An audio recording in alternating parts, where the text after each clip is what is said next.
کو دنیاوی چیز تو مل جائے گی مگر آخرت کا اس کو کوئی فائدہ نہیں ہے، اور یہی بدعقیدہ کا بھی، لیکن مومن کو دونوں جہانوں کا فائدہ ملتا ہے، کیونکہ ایمان کے بعد فعل میں ارادہ پوشیدہ ہے اور مطلق ارادے پہ بھی اس کو ثواب ہے۔ تو اس ایک لطیفہ سلطان الاذکار پر شیخ عبد القادر جیلانی رحمۃ اللہ علیہ نے 12 سال لگائے، کہتے نہیں وہی ادھر میرے پاس ہے تو استاد جی لطیفی میں نے جاری کی، پہلا دن میں لطیفہ جاری ہو گیا ہے۔ میں تو بڑی محنت کرتا ہوں، 12 سال کہاں گزارے؟ جنگل میں، غار کے اندر، اس پہ محنت کرتے تھے۔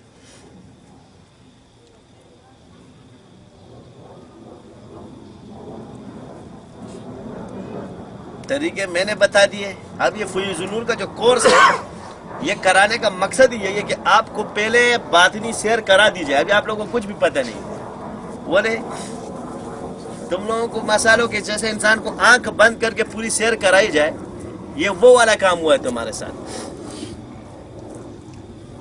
اس میں جس پہ کھل گیا بعض پہ جلدی کھل جاتا ہے۔ جب انسان سیر کر کے آتا ہے، ہر چیز کھا پی کے آتا ہے، تو پھر ایک کھانا کھانا ہوتا ہے بے دہانی سے، یعنی ایک آدمی کی آنکھیں بند ہو آپ کھانا کھلا دو، اور ایک کھول کے کھائے، بس اتنا فرق ہے۔ تو اب کھلنا باقی ہے، اندھے بن کے سارا کھلا دیا ہے۔ تو اب یہ کھلے گئے یہاں سے، تو اس کے پہلے یہ چلا کشیاں اس لیے کراتے تھے کہ اس کے کھلنے کے بعد انسان یہ شروع سے جب کراتے تو پھر سائیکو ہو جاتا ہے بندہ، کیونکہ جب سلطان الاسکار یا اس کا نفس لطیفہ نفس کھلتا ہے تو سارے جو ہے نا جنات اس کے پیچھے لگ جاتے ہیں، شیاطین اس کو نظر آتے، تو اس کو جو ہے نا ہر جگہ پہ شیاطین تصرف کرتے، بجلی کے کرنٹ میں سے بھی اس کو شیاطین نظر آ رہے تھے، تو لوگ کہتے ہیں نفسیاتی ہو گیا۔ یہ نفسیاتی کیا ہے؟ نفس آفاتی، یہ لفظ ختم ہو گیا تو آفت آ گئی لطیفہ نفس پر، اس کی آفت۔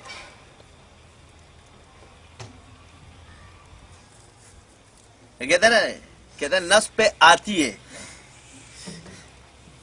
کیا آتی ہے؟ شیاطینی چیزیں۔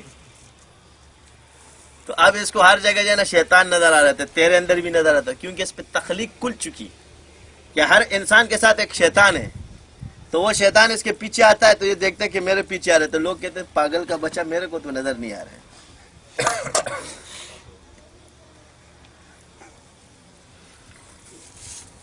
کون سمجھے؟ استاد جی پتی جی کی میں نے نہ ہوتے تھا، پاگل جی کی میں نے ہوتا۔ پھر یہ کیا ہوتا ہے؟ جادو کس طرح کیا جاتا ہے؟ فلانا میرے پہ جادو کر رہا ہے، ڈھمکانا میرے پہ جادو کر رہا ہے، یہ والا میرے پہ جادو کر رہا ہے، وہ والا میرے۔ تو کیونکہ اس کے کھلنے کے مراحل دو ہے، یا قدرتی کھل جائے یا محنت سے کھل جائے۔ تو محنت سے کھلنے کے بعد انسان خوش ہوتا ہے، اور قدرتی جب کھلتا ہے نا یہ ہڑبڑا جاتا ہے۔ تو معرفت النفس ما لها وما علیہا۔ تو آپ کہو گے کہ یہ کیوں فرمایا؟ تو امام ابو حنیفہ کو تو گناہ تیرتے ہوئے نظر آتے تھے،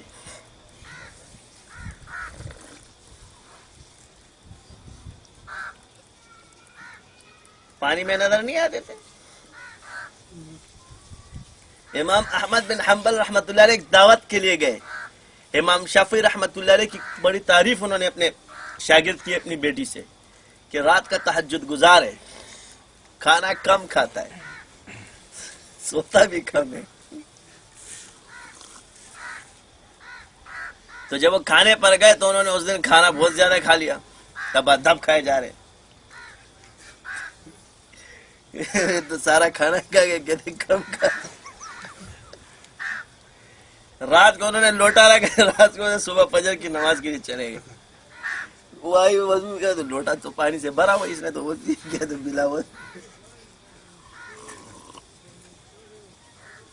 باپ سے کہا کہ آپ نے تو بڑی تعریفیں کی، آپ کہتے کھانا کم کھاتا ہے اور سوتا کم ہے، تو سوتا بھی زیادہ اور کھانا بھی، اور لوٹے میں تو وضو کا پانی بھی نہیں ہے۔ اب بدگمانی تو ہو گیا، حالانکہ یہ نہیں کہ ہوتا ہے، تو جب امام شافعی سامنے بیٹھے تو نے کہا کہ آج تم نے خلاف معمول سارے کام کی، کیا وجہ ہے؟ کہہ رہے حضرت آج میں جب آپ کے گھر پہ آیا تو کھانے پہ اللہ تعالیٰ کے انوارات اتنے برس رہے تھے، میں نے کہا یہی موقع ہے کھا لو.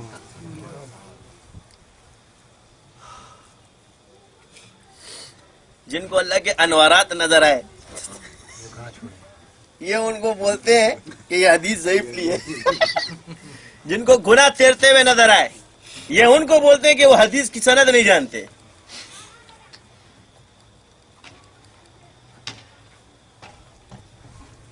پھٹے منہ تیرا کہیں جا کر کے گودے وردہ. یہ نہیں ہوتا نہ میرے منہ سے اتنی پیاری گالی تیرے لیے نکل رہی تھی، تیرے کو پیاری گالی دوں بولوں گا.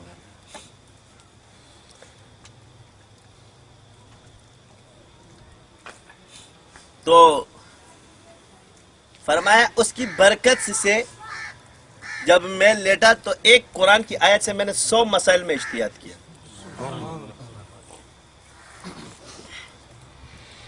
تو 98 یا 97 امام شافعی ان کا اتفاق ہوا اور 3 میں اختلاف ہوا.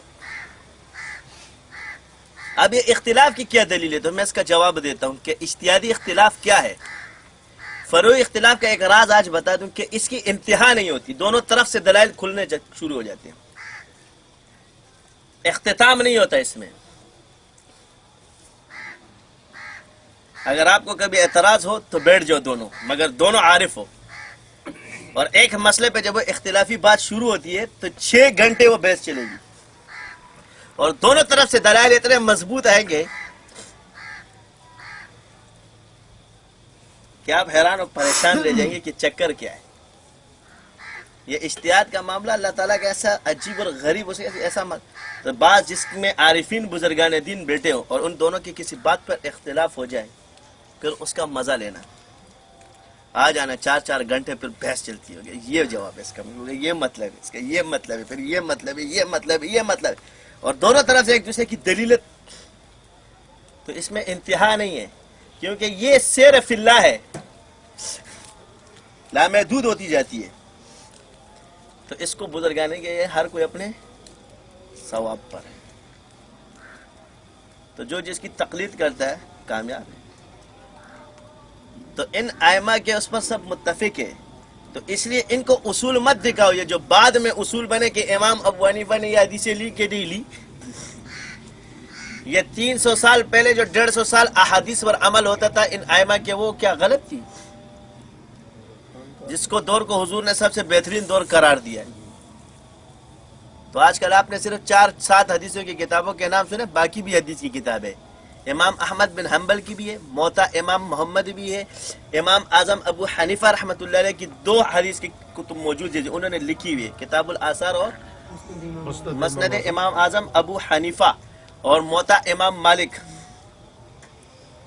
یہ بھی حدیث کی کتاب ہے. یہ کوئی ردی ٹوکری کی کتابیں نہیں ہے کہ تم اس کو حدیث کی کتابیں نہیں سمجھتے. اور جس کو امام لے لے وہاں یہ لوگوں کی سند نہیں چلتی، یہاں یہ کلدم ہو جاتی ہے کیونکہ ان کی نگاہ جتنی قوی ہے تمہاری نہیں ہے. اس پر میں نے پہلے دلائل دیے تھے کہ پیمانہ 3 قسم کا ہے. ایک تو اسماء الرجال، یہ عام ہے، ہاں آج کل عام ہی چلے گا، یہ قیاس نہیں لے سکتے ہر کوئی کہ بیٹھ جائے. اور دوسرا ہے وہ اتنا صاحب کشف ہو تو ائمہ کو یہ کشف حاصل تھا. اور تیسرا علم میں وہ اتنی مہارت رکھتا ہو کہ وہ یہ پہچان سکے کہ یہ غیر نبی کا کلام نہیں ہے.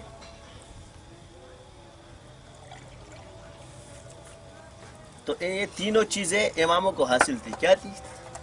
باقی سب اس میں پھر فردی ہو گئے مگر یہ تینوں ان کو حاصل تھی. آج کل 1400 سال بندہ اٹھتا ہے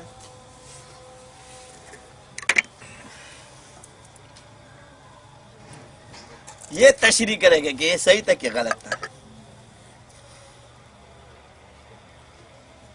سمجھ میں نہیں آتا تو آرام سے بیٹھ،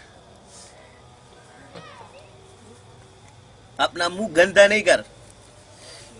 تو جس طرح تصوف فقہا اور محدث حدیث کے مجتہد تھے، اس طرح فقہ کے مجتہد تھے، اس طرح تصوف کے بھی امام ہیں مجتہد. تو یہ طریقے ائمہ سے ثابت ہے. کیا ہے؟ اور ہم لوگ جو موجودہ دور کے ہیں ہمارے لیے دونوں قابل احترام. جو صوفیہ فقیہ تھے وہ بھی قابل احترام ہے، اور اللہ کا شکر اللہ نے جس کو امام بنایا اس کو علم دیا ہے، جس کو مجدد بنایا اس کو علم دیا ہے. بغیر علم کے تھوڑی ہوتا ہے یہ سارا کام. تو علی اجمیری رحمۃ اللہ نے فرمایا صوفی کا عالم ہونا ثابت ہے مگر کسی عالم کا صوفی ہونا ثابت نہیں. یہ کیوں؟ اس لیے کہ تصوف کے اندر حق الیقین کا علم کھلتا ہے. کس کا؟ تو ہر خاص میں عام ہے مگر عام میں خاص نہیں.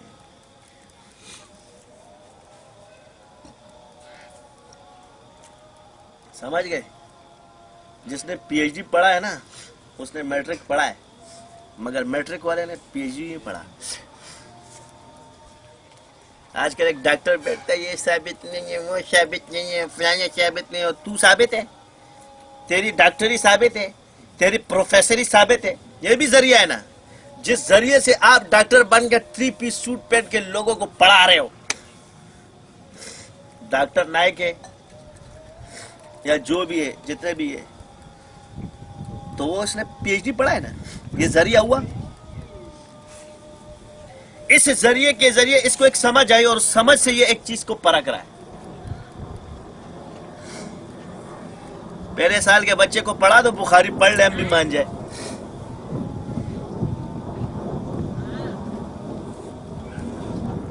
پڑھ سکتا ہے. تو اسی طرح یہ جو تصوف کے ذرائع اس پہ بھی جو کمال حاصل کر لیتا ہے اس میں بھی اصرار کھلنا شروع ہو جاتا ہے. اور جب ادھورا چھوڑے گا تو آج کل ادھورا ہے تو اس میں قصور تو علماء کا اور ان پروفیسر کا نہیں مانتا کہ وہ اس پر وہ کر رہے ہیں. ان کا کیونکہ علم ظاہر رکھتے ہیں، ان کا اعتراض حق ہے. اس میں صوفیہ کا اپنا قصور ہے کہ صوفیہ نے اس پہ دلائل نہیں دیے. انہوں نے ایک ہی بات یہ آیت سیکھی ہوئی ہے، الا ان اولیاء اللہ لا خوف علیہم ولا هم يحزنون. یہ پتہ نہیں کہ اس معنی نے اس کا ترجمہ کیا ہے. یعنی میں ولی ہوں، مجھے کوئی خوف نہیں، یعنی کہ میں مروں گا. اس کو اپنے عقیدے کا پتہ نہیں ہے کہ اس کا ترجمہ کیا ہے، اس کے معنی کیا ہے، اور اس کو تم نے ولی بنا کے بٹھایا ہوا ہے.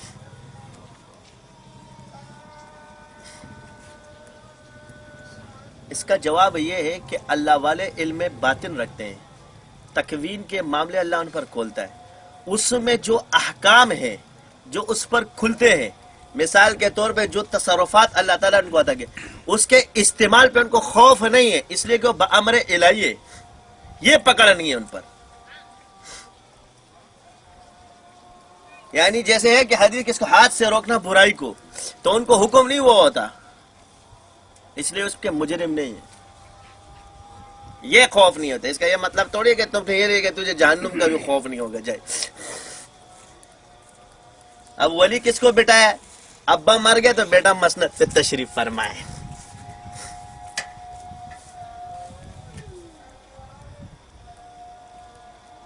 وہ یہ کہتے ہیں گدی پہ بیٹھنے والے آج کل ہے کیا گدی نشینی چلتی ہے. میں نے کہا ہمارے دیوبند میں گدی نشینی نہیں چلتی، گدا نشینی چلتی ہے. سمجھ گئے؟ یہ جا کے بول دو یہ جو گدی نشین بیٹھے ہوئے نا، میں نے کہا دیوبند اس مزاج کو نہیں مانتا. دیوبند کا مزاج ہے گدا نشینی. گدا بن کے سیکھ. وہ گدا نشین جو ہے یہ ہے اصل جانشین. یہ گدی نشین جانشین نہیں ہے. گدا نشین سیکھتے ہو؟ سمجھتے ہو؟ گدا کس کو بولتے ہیں؟ ایک ہوتا ہے گدھا، ایک ہے گدا. گدا گر یعنی مجاہدہ کر کے اس چیز کو سیکھنے والا، بھکاری بن کے لینے والا، جس نے مشائخوں کی صحبت اختیار کی ہو، خدمت کی ہو، بھکاری بن کے. جس طرح بھکاری مانگتا ہے نا اس طرح مشائخ کی خدمت کی اس نے. اس کو کہتے ہیں گدا. اللہ سے بھیک مانگ مانگ کے کہ مجھے قبول کر لے، اس کو کہتے ہیں گدا نشین. تو شاہ کو گدا کر دے، گدا کو شاہ کر دے، اشارہ تیرا کافی ہے بڑھانے میں گھٹانے میں. تو اپنی نسبت کی قدر کرنا سیکھ لو. ہم اپنے سلسلے کی پرچار، ہمارا سوا سارے سلسلے سیکھ لو گے، کوئی بات نہیں. اب تم اپنے اساتذہ سے کتابیں پڑھو، مجھے کوئی ہو نہیں، کیونکہ کتابوں پہ محنت اس لیے نہیں کہ اتنی محنت ہو چکی ہے. وہ ہے جس چیز میں محنت نہیں ہو رہی وہ کرا رہے نا.